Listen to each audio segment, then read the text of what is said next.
Today is more than a building turnover.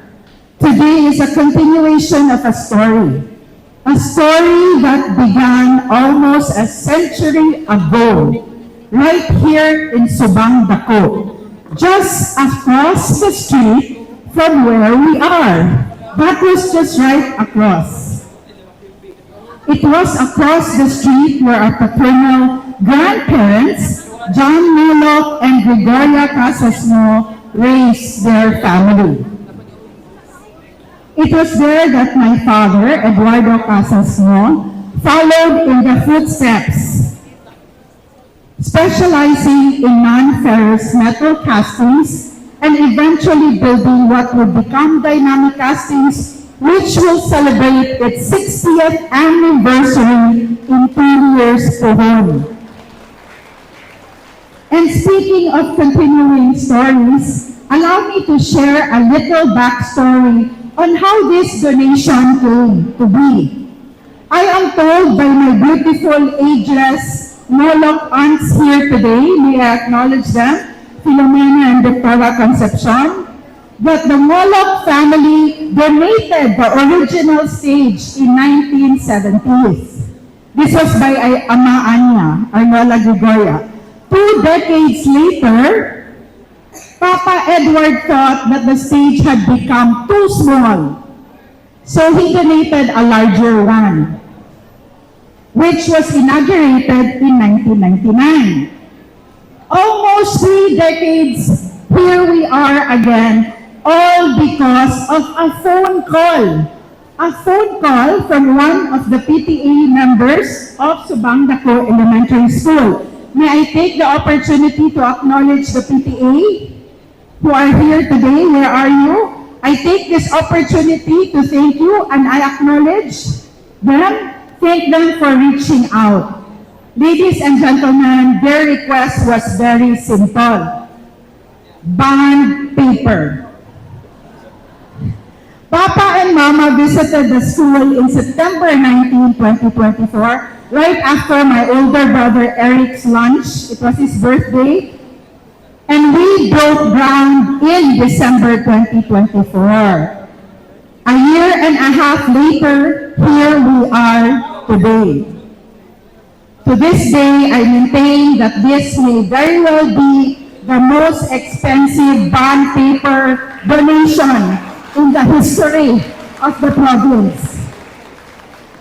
While we celebrate this building today, we also remind ourselves that a building alone does not educate a child.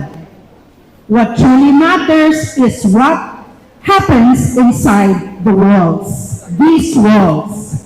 That is why we are especially grateful for the support of the provincial government and most especially our hard-working, pinakagwapa People's Governor, Governor Pam Balicuatro. Because guys, she is truly a governor in action. Many weeks ago, Governor Pam personally visited this school to see how she could further help the students of Subangdaku. True to her word and commitment to education, she promised a state-of-the-art speech laboratory. Sayon kayo hangyoon atong gwapa nga gobernadora para sa kaayuhan sa ato ang mga estudyante. Right there and then, she called. O, di ba? Tawag din siya sa telephone. She called Honorable Dong Balicuatro, who immediately began coordinating plans for what will become a world-class speech laboratory complete with specialized equipment and facilities with approximately 5 million earmarked for the project. One phone call. Unsa pa kag sayawan nato kuyog sigam og TikTok unya. Today, we are pleased to announce that Classroom 2 will become the speech laboratory of the People's Governor, a place where students can find their voice, build confidence, and learn to communicate their ideals, dreams, and aspirations to the world. And if there is Classroom 2, you may be wondering, what is in Classroom 1? The child sitting in classroom 1 here in Subangdaku Elementary School is no different from the child sitting in a classroom thousands of miles away. A child in Subangdaku should never be limited by geography, circumstance, or the physical walls of the school. That is why Classroom 1 will become the second CAN Academic Learning Center in Subangdaku Elementary School. This time, it will serve the entire population.